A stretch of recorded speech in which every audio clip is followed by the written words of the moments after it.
আসসালামু আলাইকুম সবাইকে। নবম দশম শ্রেণী ত্রিকোণমিতির নবম অধ্যায়ে অঙ্ক করতে তোমাদের এই সূত্রগুলো মাস্ট বি জানা থাকতে হবে। তুমি যদি এই সূত্রগুলো না জানো তাহলে তুমি ত্রিকোণমিতির অঙ্কই করতে পারবে না।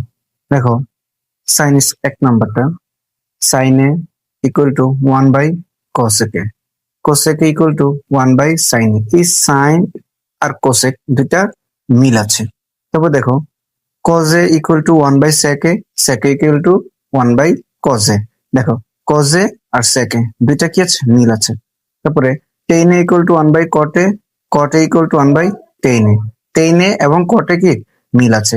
তারপর দেখো, tan square a equal to কি, sec square a minus 1, cosec square a minus cot square a equal to কত, 1। তারপর দেখো, tan square a equal to sin by cos, আবার cot a equal to cos by sin a, ঠিক আছে। তারপর দেখো, sin square a plus cos square a equal to 1, sin square a equal to 1 minus cos square a, sec square a minus tan square a equal to কত, 1, cos square a equal to 1 minus sin square a, sec square a equal to 1 plus tan square a, cosec square a equal to 1 plus cot square a। আর সর্বশেষ যে সূত্রটি আছে, cot square a equal two cosec square a minus 1।